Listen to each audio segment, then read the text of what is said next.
Hello, you guys. Welcome back to the podcast. I am so fucking excited. We have Veronika on today, who is the founder and CEO of Héron Design Studio.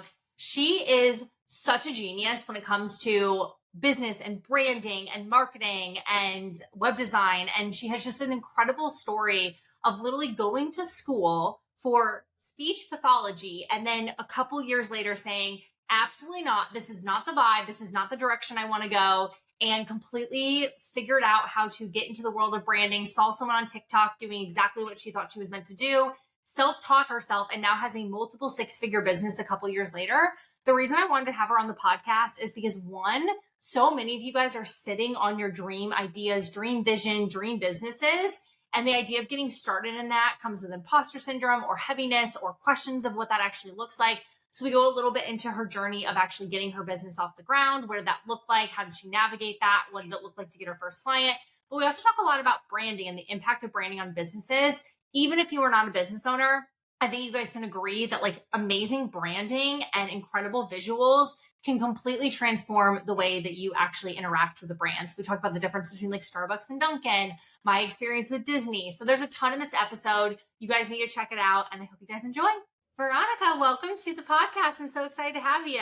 Thank you for having me. Of course. Okay, so I want to get really down to the weeds immediately on a question that I feel like I fight a lot of business owners on. So I'm just going to ask you point blank.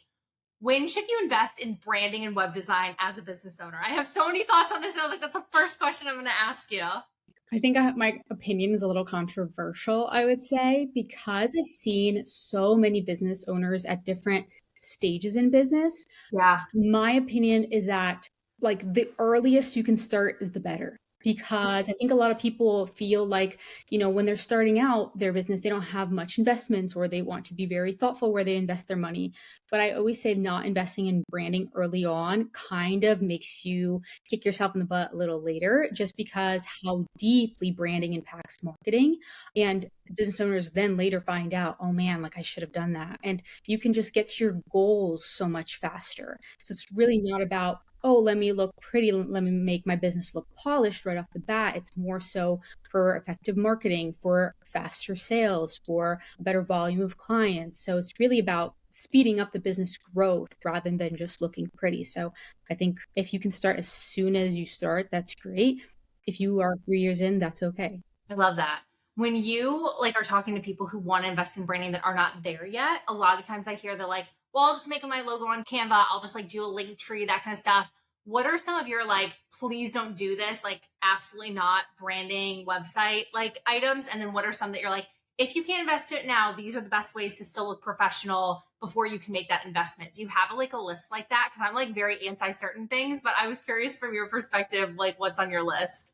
It's always going to be a biased answer, right? Because I just do this for a living, but definitely no link tree. And I think it's not really that there's don't do this or don't do that. It's more so, how do you want for people to perceive you? Because that's what it really boils down to.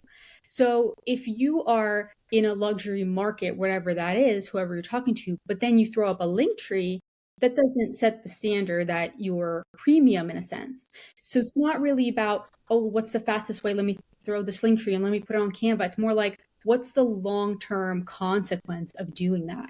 Is it going to set the wrong taste? Because really it's about brand positioning. And the first thing people see, and then I believe it's 7 seconds, they're already making some kind of analyzation on you. So it's what do you want them to know about you right away? And if you appear DIY and that's what they get, that's what's going to be stuck in their minds. And then you can't get out of that. Then you're going to have to change their opinion about you again. I am very anti-Linktree. I feel this because I have so many clients who are like, well, what do I do if I need to get applications? I'm then just link an application. An application does not look bad. Link your Dubsado application. It's not the prettiest, but it's definitely prettier than a Linktree. Linktree is my absolutely not, but Canva is my if you do it right, it can be okay. I just think that you get to a point where, you want better than Canva. So I love that and very in alignment with that. Can you tell us how you got into design? Because I'm obsessed with branding. I think a lot of people get confused on what branding really is. Again, we think very the visuals, right? But is your background in branding? Did you go to school for marketing? How'd you get into this? Because I feel it's literally my dream job. I'm just not very good at it, but it's literally my dream to do what you do. Oh, I love that. No, actually, so when I was going through college, I had a couple years where I truly didn't know my purpose. And for the people that are listening that don't know or don't have not known their purpose, like that's a very painful feeling because you don't know what you're meant to do. It almost feels a little like hopeless. It's like, what am I here for? Everybody found their thing. Like, what's my thing? And so I struggled with that for a while, and I'm very religious. So I've prayed through that for a long time. And originally, I went into being a speech and language pathologist, actually. Wow, Yeah, very different. Okay. very different. I fought so hard to get into this program only to fight so hard to get out of it because I just realized being in that room, all these people were so passionate about it, but I sat there being like, "Well, is this it?" And I really learned through career shadowing in speech and language pathology, going from hospitals to nursing homes to schools, that I came home and I just remember this. I came home and was talking to my father about it, and I said, "I feel so sad. Like I just feel depressed coming from it." And he's like, "Why?" And I was like, "Well, I feel like I'm not helping people. Like I feel like something's off." And he's like, "You'll get over it. That's how it feels when you're," because I think I'm very sensitive to seeing people sick or like, they're in the hospital. I can't do much more than what I know. So I think it kind of brought me this sadness, and I fought so hard to get into that program only just to walk in and be like, "I'm so sorry. Like I gotta leave." I didn't know I was what I wanted to do after that. I was going into maybe thinking of like film production, ultimately settling on marketing and going to another school for it in New Jersey. And I graduated with a marketing degree. And while towards graduation, I had a friend who is a very successful business owner. And at first, I was thinking of starting a Facebook ads agency because when you don't know, you don't know, like you're just like grabbing onto anything. Like I know I think I had an inkling that I wanted to be in business because it felt romantic, right, in its own way. I'm like, I don't know what that is yet. And I kind of saw somebody, actually, this is so cheesy to say, like on TikTok, having a branding agency. I'm like, branding? Well, my dad's really good at design. I think I'm pretty crafty. Like, I think I can learn it. And so, again, like, you don't know what you don't know. And I didn't know that you can get courses for it and things like that. I didn't even think about switching again in career. So I kind of just pulled up YouTube, and I kid you not, I just learned off of YouTube on how to do like branding and web and 3 months. This is how I always say I'm like a Leo at heart because this is how big the confidence was. After 3 months, I was like, you know what? I'm going to launch this. Like, I don't know who I thought I was like 3 months after learning everything, but I just launched it and it like pummeled after that. Like, it was great. Damn. Okay, I have so many thoughts on what you just said. The first one's actually more of like a funny story. So, it's interesting that you did speech and language pathology because I remember in college, like, when you're like younger, you're like, you become a, pilot or you are, a police officer, you go into business or like you're a nurse. Like, I don't know. I feel like I was very like naive about different career opportunities. And the first time I remember feeling really stupid in college, I was sitting next to this girl, she was in my sorority, and I remember being like, oh, I'm in business. Cause like, whatever, like I was in business.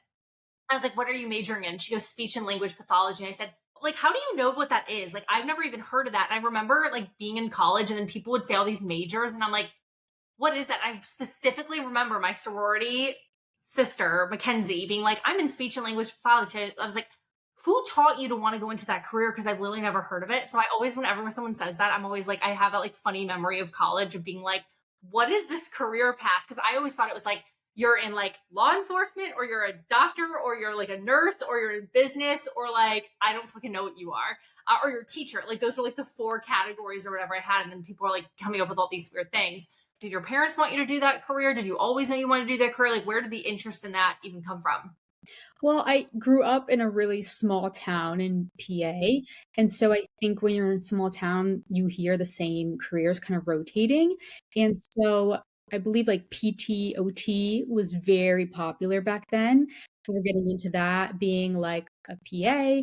And so speech and language pathology was kind of just part of those careers that I've just heard so much being rotated, as well as I had someone I knew that was a speech and language pathologist. And I thought it was pretty cool because she had like days off completely. She made her own schedule. And I think at that point, $90,000, I believe, after 5 years of working sounded really great, which back then it was good money, So I think just from those little bits and pieces, I'm like, you know what, I'll try it. Like I have nothing else that I'm really interested in. But yeah, just God had a different plan, and I'm so glad for that. But then you go into like design and you're in a very creative space. Do you feel like you've always been extremely creative? Because I wouldn't necessarily call speech and language pathology like a creative space, but I feel like if you are so good at what you do, which you are, you probably already had a very creative part of you that maybe you just were going against like what your gifts were, like going into a career field that also were not necessarily like where you thrive. That's more of a statement, I guess, than a question, but like you have to be extremely creative to do what you do.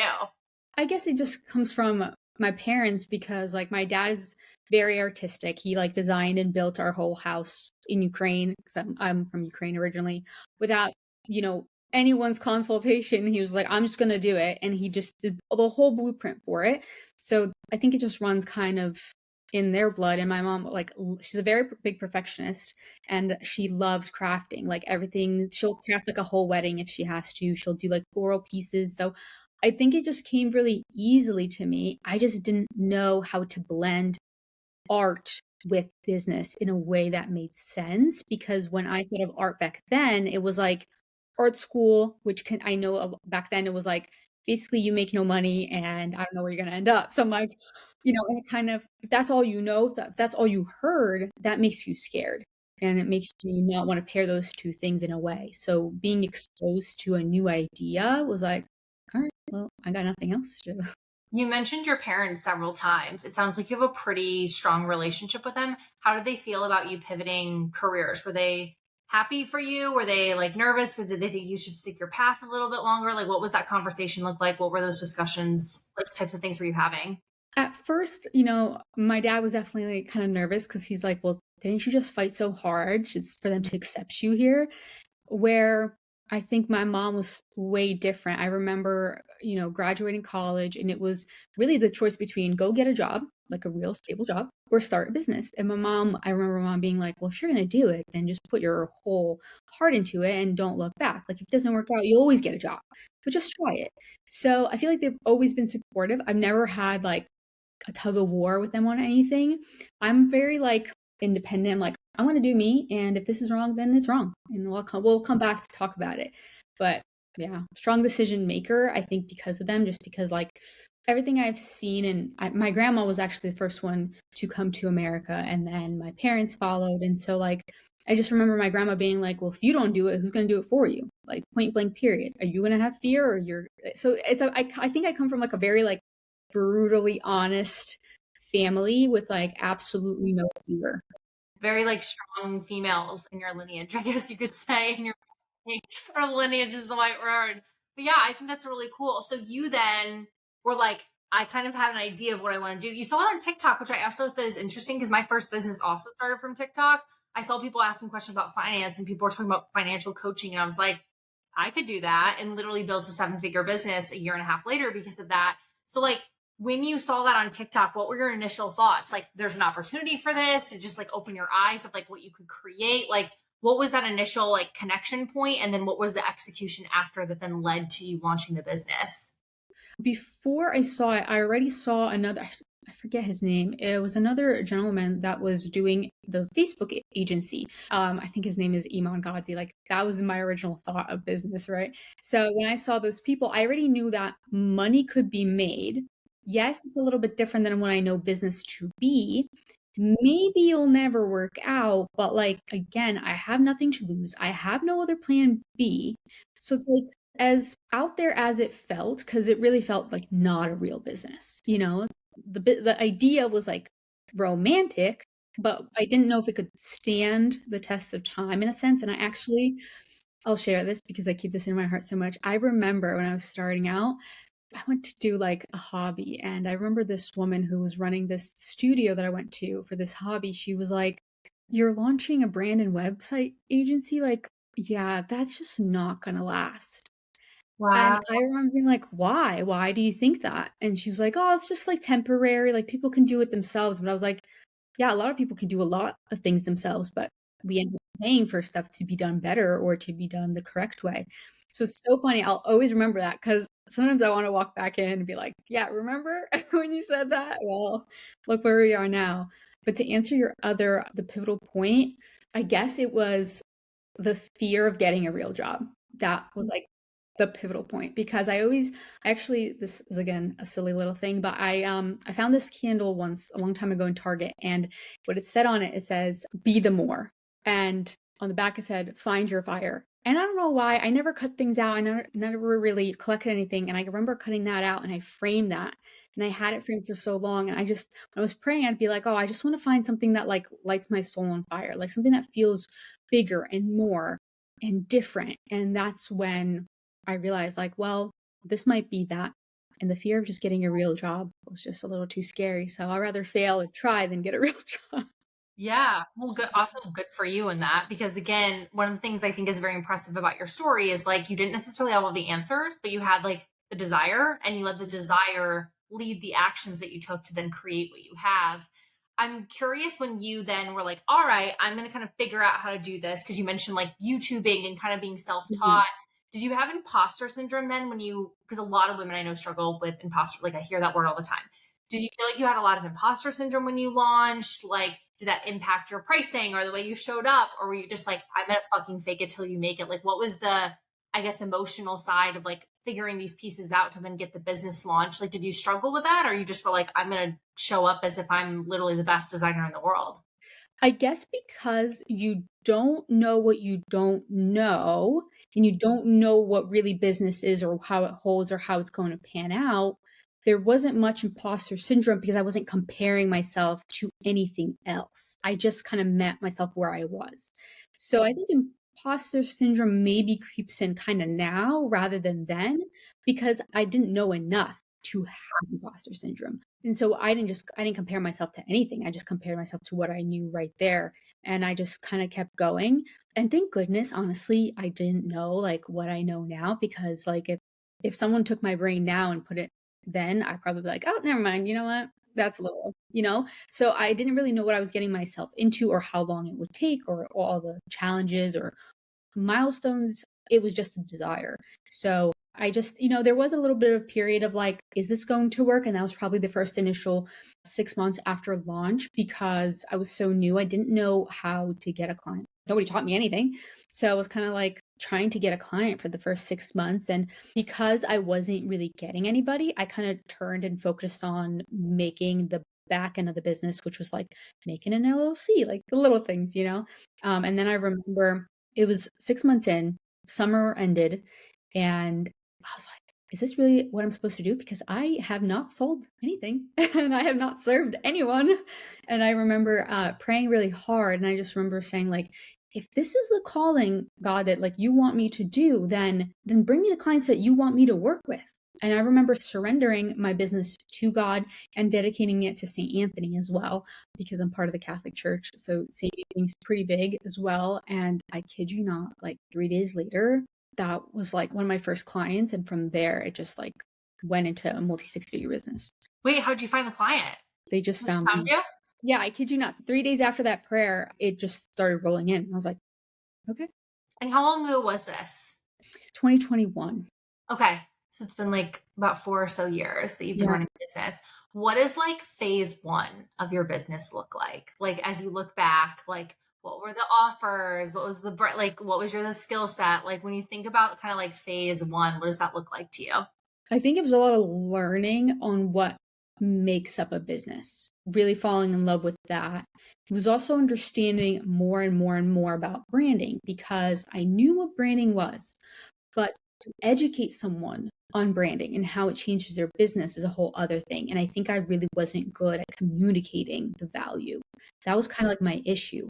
Another thing I would say is like, I knew that I had to do a photo shoot. I didn't know how grand it had to be. I knew I had to rebrand myself. I didn't know how big that was supposed to be. I ultimately ended up rebranding myself actually in early 2022 in a bigger way because I kind of clicked in my head, oh, if I want to, attract high-end clients, like I got to look high-end too. So that's where it kind of clicked. And I rebranded, redid my photo shoot, redid my website, redid my copy, everything, like truly invested money, the small money that I had, because I was coming just out of college. So And that was like a really pivotal point because then people started coming to me and be like, oh, I love what you have. I want the same thing. Oh, I love this, that you're, how you appear. Like, I want the same thing. And I'm like, okay, this makes sense. I love like just how you were like, I'm going to figure it out. I don't have the answers. Like, I always appreciate business owners who launch and do things before they're ready. What was the moment where you're like, I feel like I've made it? Did you feel like that ever happened in your business? Did that come after X amount of clients, or was the rebrand and validating like how important branding was? Like, was that it? What was that like made it moment for you? I don't think I've had the made it moment, to be honest, because I have such high standards for myself that I feel like the bar just keeps moving upward and I never get to celebrate and reach it where it's at. So I feel like I've never had the made it moment just because my dream and my vision just became so big that I'm still reaching for it. During the journey, there's those moments now looking back on it, being like, oh, I really like cried about that. And I got in there, for example, like reaching $10,000 a month. That was a big mindset shift. Then reaching 30, then reaching 60 and being like, someone told me I can't make $60,000 a month, but here we are. So it breaks like another mental barrier in your mind, not milestones, but these like mental shifts that happened. Or like the first time I love my old car, but like I had to get a new car and driving in this new car being like, wait, the money I made from this little idea has bought me this vehicle. And I was like, this is pretty cool, and just seeing that money, like that changed my life. Or like having women come back to me and be like, hey, you know what we did? Like I booked out. Them saying, hey, I just want you to let you know, like they loved how I appear online. They complimented my website and they like booked me in for a magazine cover. Or like, hearing, hey, I just want to let you know, like what we made back from the branding, like has got us out of debt. Like that's insane. That's not my life now being impacted. That's other people's. So I think the power of my service, because at first it's like, I know I'm providing this service, but when you're starting out, you don't have enough like results under your belt to know the change it does yet. But once those like results started coming in, I'm like, this is a life-changing business, a life-changing service. And I think if people really saw what branding and web and brand photo shoot can, tying it all in together, can do for their business, they'd pay 50,000, they'd pay 100,000 just to get it done, because that's what kind of change it creates.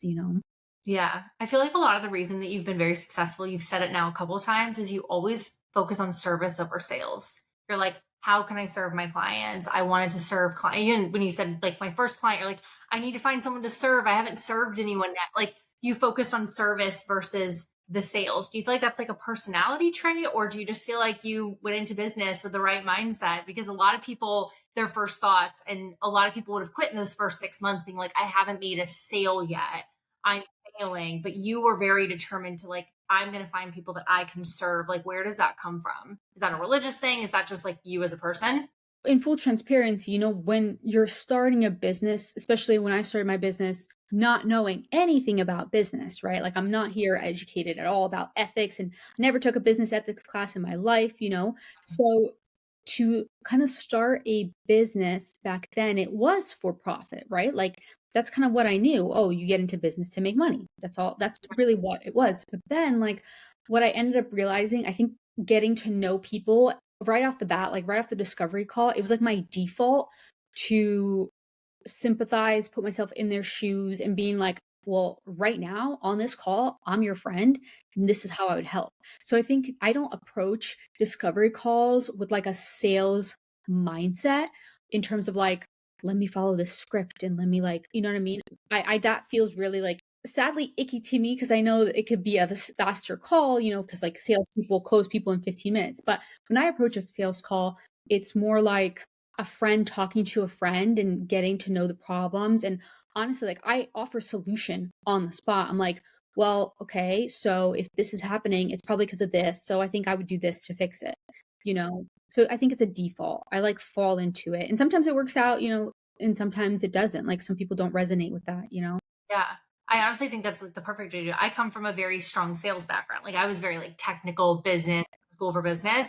And people are like, oh, but I don't feel like you're pushy. And I'm like, yeah, I'm not pushy because sales, in my opinion, is consulting. You're there to help people understand how you can support them to get them to their end goals, to support them smarter to their goals, quicker to their goals. Like to make the process of achieving what they want to achieve better and easier and more fun, or whatever like their thing is.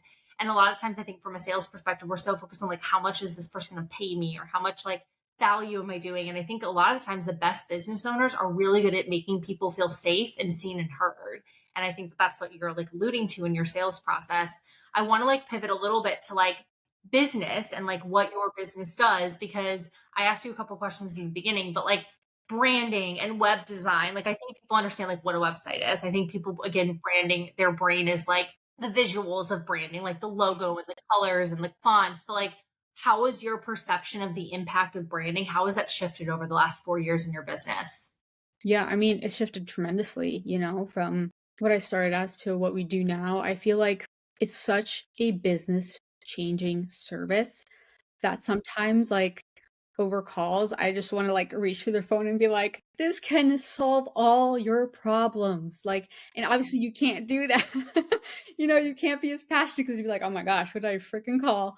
But like, that's how passionate I am about it because of the change that I've seen it do to other people's businesses and literally like change lives. And so like I'm so passionate about it, and I need to step into the role of more like educating on what it does, because I think there's a huge misconception of what branding is, especially because people really degrade it to like a logo, when it's really just so much more. And I think if I did a better job educating, or like the internet did a better job at educating what it is, we'll have a totally different perspective. And I think that's the only problem really that I'm running into, is I think people just really don't know what it is and they don't know how it helps them.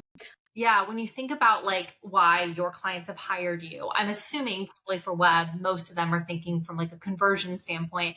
But are a lot of people asking you to help with like their positioning and how they're perceived in the market? Are people just focused on the sales? Are people trying to differentiate from their competition? Like, what are the reasons people are hiring you? And what is that like greater business impact that you feel like branding and web has been able to create for them? Yeah, so usually people come to me with common problems, like repeating common problems, no matter what industry you're in, it really doesn't matter. It's the same problems. It's I'm not getting enough clientele. I'm not getting high-end clientele. I am blending in with my competition. There's no reason to buy from me. People are asking for discounts. They don't value the service I provide. My team has grown, but nobody really knows that. We have grown as a business, but we don't represent that visually. I need to build like a better reputation. So it's really like a nice rotating bundle of problems. That's why I never niche down, because I'm like, well, everybody's having the same problem. So I can help them all.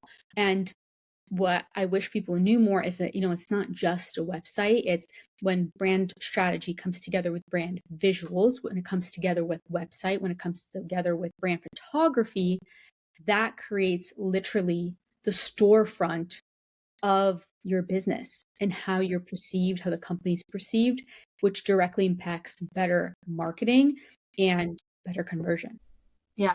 I think people overuse the word strategy a lot. Not saying you do, by the way. I think like we hear marketing strategy and brand strategy, and like people get what the purpose of that is, but they don't really know what that means. When someone is coming to you and you are probably, a lot of your initial process, I would assume, is the initial strategy, and then you execute with the visuals. What are you looking at from a brand strategy standpoint? Like, what are you evaluating within the business to be able to create that for a client? Well, it's really understanding first, like brand strategy, simplifying it. It's who is this business? Who is it? So I always think of building a brand like building a person. Brand strategy is like the soul. Understanding like, why are we different? Who are we serving? What is our mission? How do we speak? What is the like brand archetype? How are we selling? Like, it's just really figuring out who is this brand? Who is this person? And obviously, we use the word strategy for it just because it's like a catchier term. But honestly, it's a group of really important questions that lay the foundation for how you're going to appear and what you're going to say in marketing. Without it, it's like, I don't even know how we have companies. And I think a lot of people, what they do is they skip that part. They skip the brand strategy and they go to visuals, and they'll go straight to the pretty stuff. But the thing is, when we don't have brand strategy done, then we're picking brand visuals on what's pretty, not what your business is actually based off of.